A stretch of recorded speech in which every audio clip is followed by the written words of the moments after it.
അനേകം തവണ ഞാൻ മറ്റ് കർമ്മങ്ങൾക്കായിട്ട് പള്ളി വെഞ്ചരിക്കാൻ, പള്ളിമുറി വെഞ്ചരിക്കാൻ, കല്യാണത്തിന് തുടങ്ങി ഒട്ടനവധി കാര്യങ്ങൾക്ക് വരികയും നിങ്ങളോടൊത്ത് അനേകം തവണ ആയിരിക്കുകയും സംസാരിക്കുകയും എല്ലാം ചെയ്തിട്ടുള്ളതാണ്. വളരെ നല്ല ഒരു സ്ഥലമാണിത്. മലയോര പ്രദേശമാണ്, കാർഷിക മേഖലയാണ്, പ്രകൃതി സൗന്ദര്യമുള്ള സ്ഥലമാണ്, അധ്വാനശീലരായ ആളുകളാണ്. ഇവിടം വരുന്നവർക്കൊക്കെ നല്ല സന്തോഷവും സംതൃപ്തിയും ഒക്കെ നൽകുന്ന ഒരു സ്ഥലമാണ്.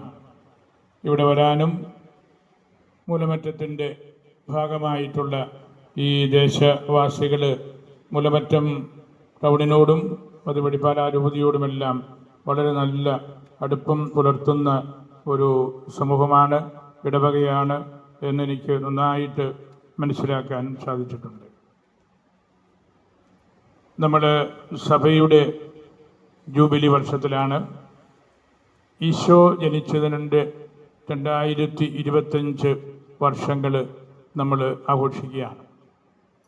ഈശോ പിറന്നതിൻ്റെ 2025 വർഷങ്ങൾ മഹാജൂബിലിയായിട്ട് പരിശുദ്ധ പിതാവ് പ്രഖ്യാപിച്ചു.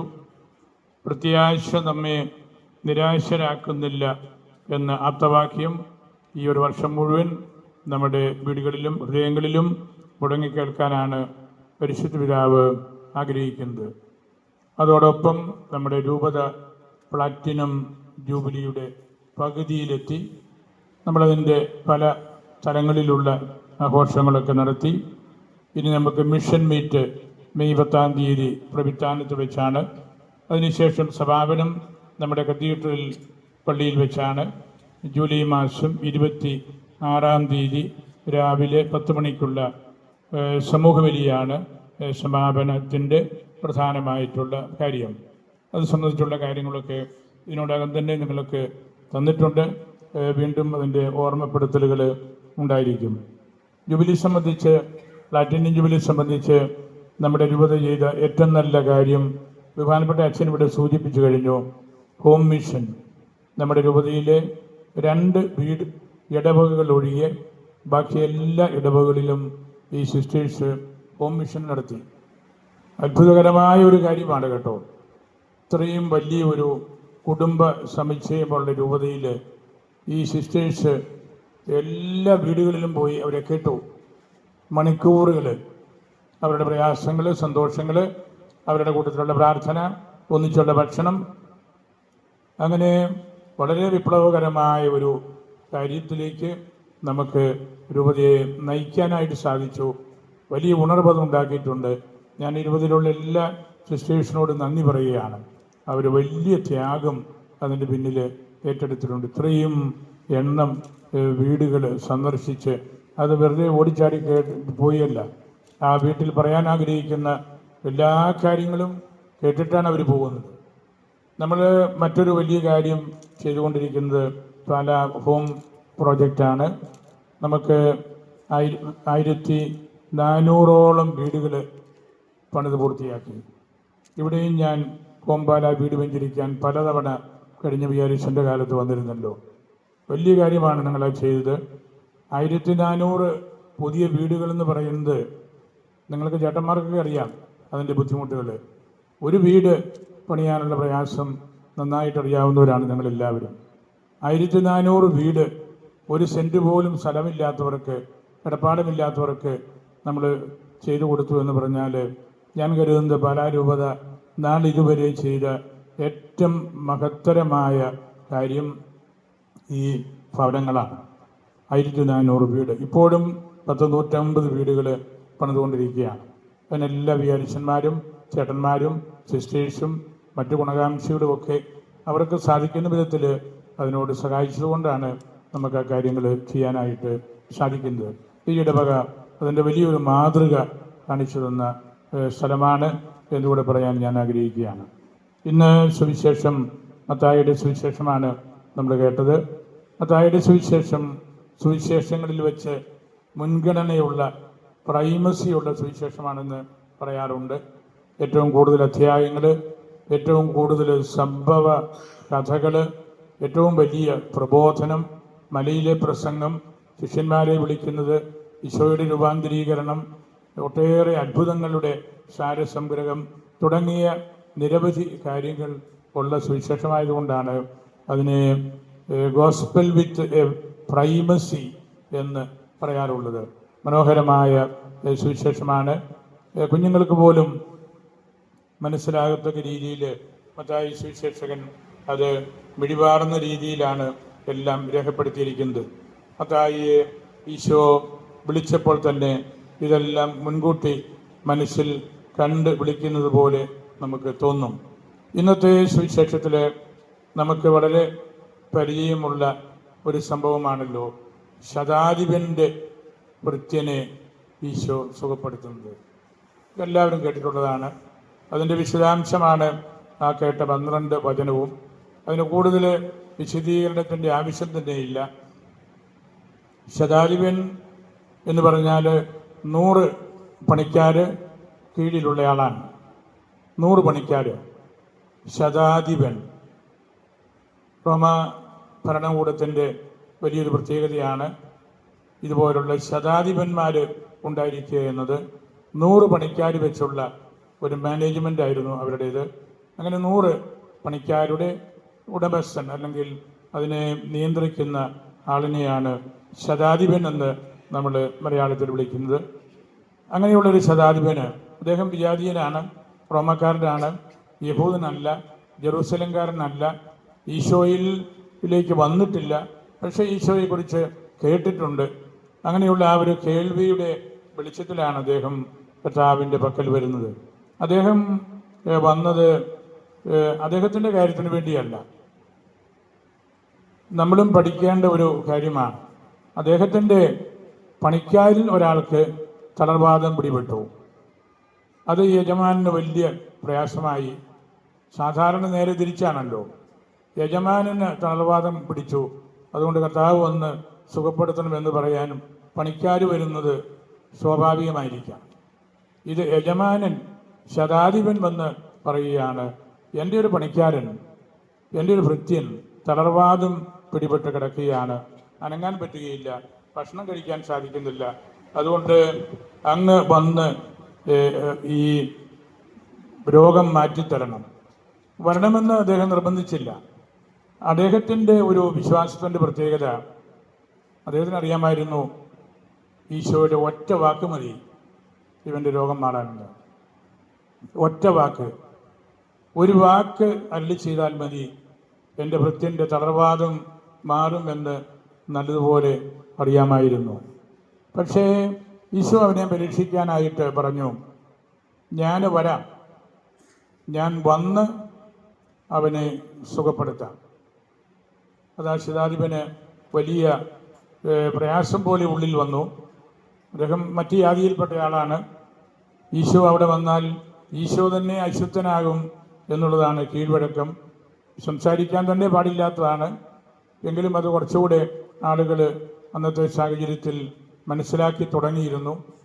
ഞാൻ വന്ന് സുഖപ്പെടുത്താമെന്ന് പറഞ്ഞപ്പോൾ ശതാധിപൻ വളരെ പ്രയാസപ്പെട്ട് പറഞ്ഞു, കർത്താവേ, അങ്ങൻ്റെ വീട്ടിൽ വരാൻ ഞാൻ യോഗ്യനല്ല. ആ ഒരു വലിയ പ്രഖ്യാപനം ഈശോ ഹൃദയത്തിലാണ് സൂക്ഷിച്ചത്. ധീരമായ ഒരു സ്റ്റെപ്പാണ് ഈ ശതാധിപൻ, ഈ ഉടമസ്ഥൻ പറഞ്ഞത്. അങ്ങ് എൻ്റെ വീട്ടിൽ വരാൻ ഞാൻ യോഗ്യനല്ല. അഗസ്തീനോസ് പുണ്യവാളൻ എൻ്റെ വീട് എന്നതിനെക്കുറിച്ച് എൻ്റെ ഹൃദയം എന്നാണ് യഥാർത്ഥത്തിൽ മൂലഭാഷയിലുള്ളത് എന്നാണ് പറയുന്നത്. ഗ്രീക്ക് ബൈബിൾ വായിക്കുമ്പോഴും നമുക്കതാണ് മനസ്സിലാകുന്നത്. നമ്മുടെ മധ്യസ്ഥനായ അന്തോണീസ് പുണ്യവാളനും അതുതന്നെയാണ് പറഞ്ഞിരിക്കുന്നത്. നന്നായിട്ട് സുവിശേഷം പഠിച്ച് പരിശുദ്ധ കുർബാന പൂർണ്ണമായ രീതിയിൽ അർപ്പിച്ച് ഒന്നാന്തരം വ്യാഖ്യാനം നൽകുന്ന ആളായിരുന്നു സെയിൻറ് ആൻ്റണി. അങ്ങനെ വലിയ പണ്ഡിതന്മാരുടെ അഭിപ്രായം ഹൃദയത്തിലേക്ക് വരുന്ന ഈശോയാണ്. വീട്ടിലേക്ക് വരിക അതുതന്നെയാണല്ലോ. യോഹന്നാൻ്റെ സുവിശേഷത്തിൽ ഈശോയെ അമ്മ സ്വന്തം ഭവനത്തിൽ സ്വീകരിച്ചു എന്നതിൻ്റെയും മൂലഭാഷ ഗ്രീക്ക് ഭാഷ ഹൃദയമാണ്. ലംബാനോ എന്നാണ്. യോഹന്നാൻ അമ്മയെ ഹൃദയത്തിൽ സ്വീകരിച്ചു എന്നാണ്. ഇതാ നിന്റെ അമ്മ എന്ന് ഈശോ പറഞ്ഞു. യോഹന്നാൻ വീട്ടിൽ കൊണ്ടുപോയി താമസിപ്പിച്ചു എന്ന് മലയാളത്തിൽ നമ്മൾ വിവർത്തനം ചെയ്യുന്നു. ആ വീട് എന്നതിന് പകരം യോഹന്നാനും ഹൃദയം എന്ന വാക്ക് തന്നെയാണ് ഉപയോഗിച്ചിരിക്കുന്നത്. അമ്മയെ തൻ്റെ ഹൃദയത്തോട് ചേർത്ത് വെച്ചു. അത് വീടാകാം. ഹൃദയത്തോട് ചേർത്ത് വെക്കുന്നത് വീട്ടിലാണല്ലോ. അപ്പം ബാഹ്യമായ അർത്ഥം വീടെന്ന് നമ്മൾ പറയുമ്പോഴും അതിൽ തെറ്റില്ല. വീട്ടിലാണ് ഹൃദയമുള്ളത്, ഹൃദയ ഭാഷയുള്ളത്. അങ്ങനെ ഹൃദയത്തിലേക്ക് ബന്ധപ്പെട്ട കാര്യമാണ് ഈശോ അവിടെ സംസാരിക്കുന്നത്. താനതിന് യോഗ്യനല്ല എന്ന് മറുപടി ഒറ്റ വാക്ക് പറഞ്ഞാൽ മതി. വിശ്വാസദാർഢ്യം ഈ ശതാധിപൻ്റെ ഈശോയിൽ വലിയ ഒരു ആഹ്ലാദമുളവാക്കി. അപ്പോൾ ഈശോ പറഞ്ഞു, എൻ്റെ കൂട്ടത്തിൽ നടക്കുന്ന ഈ ശിഷ്യന്മാർ, ഞാൻ വന്നു പിറന്ന യഹൂദജനം, എൻ്റെ വാക്കുകൾ ശ്രവിക്കുന്ന ഒരുപറ്റം യഹൂദന്മാർ, ഇവരെക്കാൾ വലിയ വിശ്വാസമാണ് നീ പറഞ്ഞത്. ഇവരാരും പറഞ്ഞില്ലല്ലോ നിന്റെ ഒരു വാക്ക് മതി ഞങ്ങൾക്ക് സൗഖ്യം കിട്ടാൻ. ശിഷ്യന്മാർ പറഞ്ഞില്ല. അമ്മയൊരിക്കൽ പറഞ്ഞു കാനായിൽ വെച്ച്, അവൻ്റെ വാക്ക് കേൾക്കുക. അമ്മയ്ക്ക് കാര്യം അറിയാറുണ്ട്. ഈ ശതാധിപൻ പറഞ്ഞു, ഒറ്റ വാക്ക് പറഞ്ഞാൽ മതി, നീ വീട്ടിൽ വരരുത്, നീ അത്രയും താഴരുത്. ഞാനൊരു യഹൂദ സമുദായത്തിന് പുറത്തു നിൽക്കുന്നയാളാണ്, അത് വലിയ വിമർശനത്തിന് കാരണമാകും. അങ്ങനെ ആ സംഭാഷണം കേട്ട് കർത്താവ് അവനോട് പറഞ്ഞു, പൊയ്ക്കൊള്ളുക, നീ വിശ്വസിച്ചതുപോലെ നിനക്ക് സംഭവിക്കും. അവൻ പോയി. ആ നിമിഷത്തിൽ ആ ജോലിക്കാരൻ്റെ ഭൃത്യൻ്റെ തളർവാദം മാറി. അവൻ എണീറ്റ് ജോലി ആരംഭിച്ചു. വലിയൊരു വിശ്വാസ പ്രഖ്യാപനമാണ്. ഒരു വിജാതീയൻ വന്ന്, റോമാക്കാരനായിരുന്നിരിക്കാം, അല്ലെങ്കിൽ അവരുടെ ഉദ്യോഗസ്ഥനായിരുന്നിരിക്കാം, അദ്ദേഹം വന്ന് ഒറ്റ വാക്ക് പറഞ്ഞാൽ സൗഖ്യം നൽകുവാൻ കെൽപ്പുള്ളവനാണ് ഈ ഈശോ എന്ന് ശിഷ്യന്മാരെ കൂടെ പഠിപ്പിക്കുകയായിരുന്നു. അത് ഈശോയിട്ട് പറഞ്ഞതേ ഉള്ളൂ. ഇസ്രായേലിൽ ഒരുവനിൽ പോലും ഇത്ര വലിയ വിശ്വാസം ഞാൻ കണ്ടിട്ടില്ല. നമ്മളും നമ്മുടെ ജീവിതത്തിൽ പ്രായോഗികമായിട്ട് കണ്ടെത്തേണ്ട മാനങ്ങൾ ഇതിലേറെയുണ്ട്. ദൈവത്തെ ഉപേക്ഷിച്ച് നടക്കുന്ന ധാരാളം പേർ ഇന്ന് ലോകത്തിലുണ്ട്. ദൈവം വേണ്ട, അതിൽ കാര്യമില്ല, ഞങ്ങൾക്ക് സൗകര്യം പോലെ ജീവിക്കണം, ദൈവഭാഷ അറിയത്തില്ല, ഈശോയെക്കുറിച്ച് കേട്ടിട്ടില്ല. അമേരിക്കക്കാരെ കുറിച്ചൊക്കെ പറയാറുണ്ടല്ലോ, ക്ലാസ് മുറികളിൽ ജീസസ് ക്രൈസ്റ്റ് എന്ന് പറഞ്ഞാൽ ആരും കേട്ടിട്ടില്ല കുട്ടികൾ. മഹാത്മാഗാന്ധി എന്ന് പറഞ്ഞാൽ എല്ലാവർക്കും അറിയാം. അതാണ് ഒരു റിലിജിയൻ, ഒരു വലിയ ക്രൈസ്തവ സാമ്രാജ്യത്തിൽ താഴെ പോകുന്ന വിധം എത്ര വലിപ്പമുള്ളതാണെന്ന്. നമ്മെ സംബന്ധിച്ച് നമ്മുടെ വീടുകളിലും സ്കൂളുകളിലും കോളേജുകളിലും എല്ലാം ഈ വിശ്വാസം കാത്തു സൂക്ഷിക്കാനായിട്ട് നമുക്ക് അവസരമുണ്ട്. ഞാൻ ആദ്യമേ സൂചിപ്പിച്ചല്ലോ, പരിശുദ്ധ പിതാവ് പ്രത്യാശയുടെ വർഷമായിട്ട് ഈ ജൂബിലി വർഷത്തെ നമുക്ക് നൽകുകയാണ്. പ്രത്യാശ നമ്മെ നിരാശരാക്കുന്നില്ല. ശതാധിപൻ പ്രത്യാശയുടെ ഒരു തീർത്ഥാടനം നടത്തിയവനാണ്. ഈ ശതാധിപൻ സാധാരണഗതിയിൽ ഒരു മനുഷ്യനും അത് ചെയ്യണം. ഈ ശതാധിപൻ വാസ്തവത്തിൽ തീർത്ഥാടനം നടത്തി ഈശോയിലേക്ക്, ഈശോയുടെ മുഖം കാണാനും ഈശോയുടെ വാക്കുകൾ കേൾക്കാനുമുള്ള തീർത്ഥാടനമായിരുന്നു അദ്ദേഹം നടത്തിയത്. ശതാധിപൻ്റെ ഊഷ്മളമായ വിശ്വാസമായിരുന്നു. തോമായെപ്പോലെ തന്നെയാണ്. കാണാതെ ഞാൻ വിശ്വസിക്കുകയില്ല എന്ന് വാശി പിടിച്ച് മറ്റുള്ളവരെ ശിഷ്യന്മാരെയും വിളിച്ചു കൂട്ടി ഈശോയെ തന്നെ വിളിച്ചു വരുത്തി തൻ്റെ മുമ്പിൽ നിർത്തിയവനാണ് തോമ, നമ്മുടെ ശ്ലീഹ. കാണാതെ ഞാൻ വിശ്വസിക്കുകയില്ല.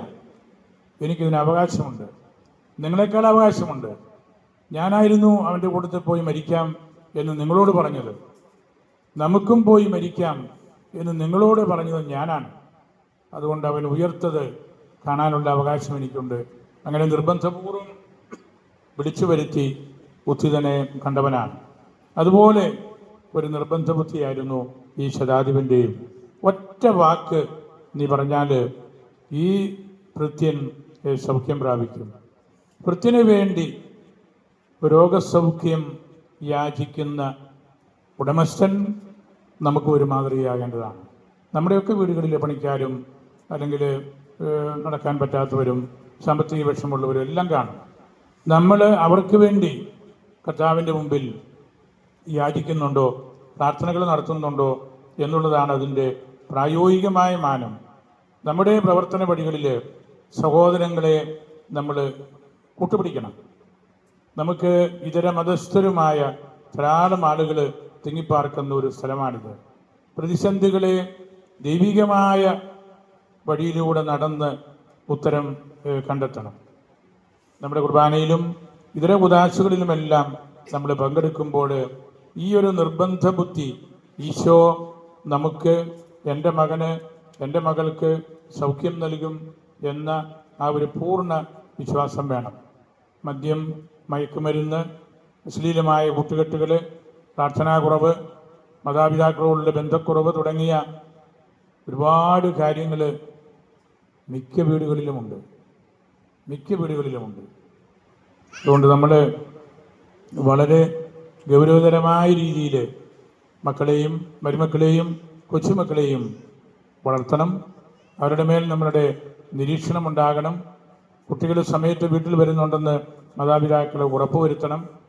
നമ്മുടെ കുടുംബ ജീവിതത്തിൻ്റെ ഭദ്രമായ മാനങ്ങളെല്ലാം അത്തരത്തിലായിരുന്നു. അത് നമുക്ക് കണ്ടെത്താനും അതിലേക്ക് കൂടുതൽ ശ്രദ്ധ ചെലുത്താനുമുള്ളൊരു അവസരമാകണം ഇത്.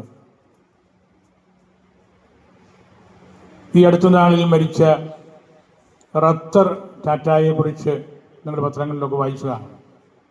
അദ്ദേഹം പറഞ്ഞു, നമ്മുടെ കമ്പനിയിൽ ജോലി ചെയ്യുന്ന ജോലിക്കാരുടെ സാമ്പത്തിക, ശാരീരിക, മാനസിക ഉന്നമനത്തിന് കൂടുതൽ പ്രാധാന്യം കൊടുക്കണം. അതായിരുന്നു അദ്ദേഹത്തിൻ്റെ വിജയം. നമ്മുടെ കമ്പനിയിൽ ജോലി ചെയ്യുന്ന ജോലിക്കാരുടെ സാമ്പത്തിക, ശാരീരിക, മാനസിക ഉന്നമനത്തിന്, ആരോഗ്യത്തിന് കൂടുതൽ ഊന്നൽ കൊടുക്കണം. നമ്മുടെയൊക്കെ വീടുകളിൽ മറ്റ് സ്ഥലങ്ങളിൽ നിന്ന് വന്ന ജോലിക്കാരുണ്ടായിരിക്കാം, സഹായിക്കുന്നവരുണ്ടായിരിക്കാം, നമ്മുടെ കൃഷിയിടങ്ങളിൽ പണി ചെയ്യുന്നവരുണ്ടായിരിക്കാം, ഇതര മതസ്ഥരായിരിക്കാം. അവരുടെ ഉന്നമനത്തിന് വേണ്ടി കൂടെ പ്രാർത്ഥിക്കാനും ചിന്തിക്കുവാനുമുള്ളൊരു അവസരമായിട്ട് നമ്മൾ ഈ വിഷയത്തെ എടുക്കണം. വലിയൊരു തുറവിയായിരുന്നല്ലോ ഈശോ ഈ ശതാധിപനോട് കാണിച്ചത്. അബ്രാഹത്തിനും ഇസഹാക്കിനും യാക്കോബിനും നൽകിയ വാഗ്ദാനം തങ്ങൾക്ക് മാത്രമാണെന്ന് യഹൂദർ വിശ്വസിച്ചിരുന്നു.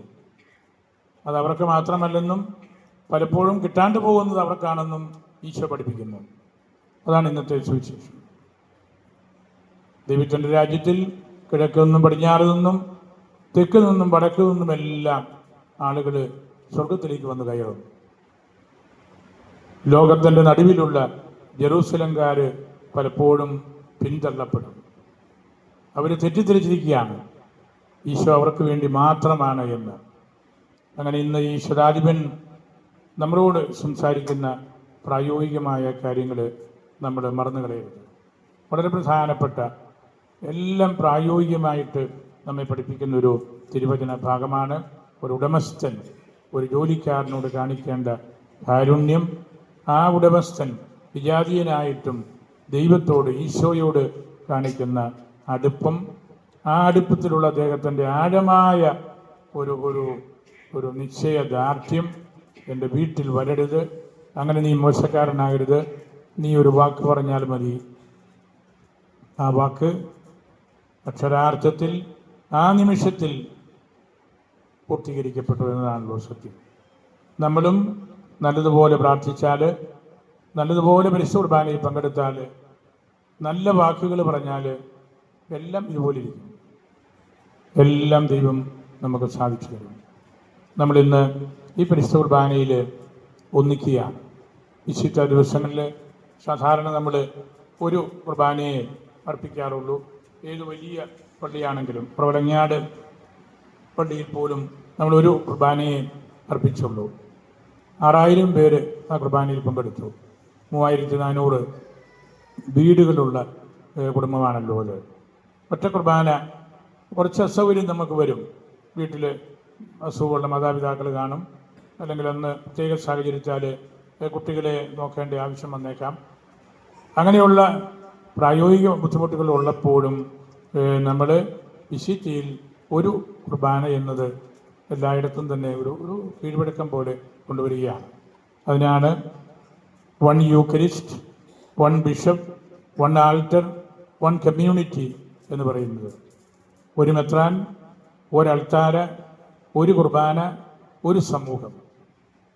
ഇന്ന് നമ്മൾ അങ്ങനെയാണ്.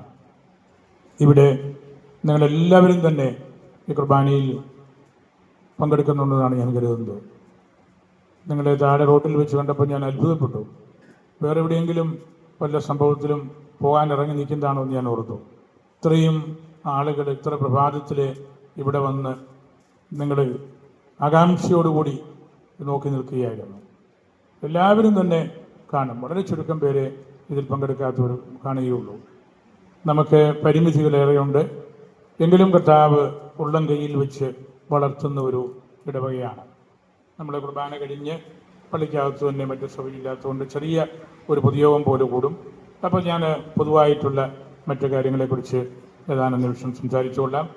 കുർബാനയിൽ ഇതിൽ കൂടുതൽ സമയമെടുക്കുന്നത് ശരിയല്ല. നമുക്ക് വലിയ സന്തോഷത്തോടു കൂടിയാണ് ഇവിടെ ആയിരിക്കുന്നത്. ബഹുമാനപ്പെട്ട വികാരിയച്ഛൻ നിങ്ങളുടെ നല്ലപോലെ ഇതിന് ഒരുക്കി. അതിൻ്റെ ഏറ്റവും വലിയ അടയാളമാണ് നിങ്ങളുടെ സജീവമായിട്ടുള്ള സാന്നിധ്യം. അച്ഛൻ്റെ പ്രാർത്ഥനയും അച്ഛൻ്റെ പഠിപ്പും അച്ഛൻ്റെ പ്രവർത്തന ശൈലികളും ഈ ഇടവകയ്ക്ക് പുതുതായ ഉന്മേഷം നൽകുന്നുണ്ട് എന്നതിൻ്റെ അടയാളമാണിത്. അച്ഛൻ വളരെ സിമ്പിളായിട്ടുള്ള ഒരാളാണ്, പഠിപ്പുള്ള ആളാണ്. കുട്ടികൾക്കും മുതിർന്നവർക്കുമൊക്കെ അച്ഛൻ്റെ മാതൃക ഉപകാരപ്പെടും. നിങ്ങളത് ഉപകാരപ്പെടുത്തുന്നുണ്ട്.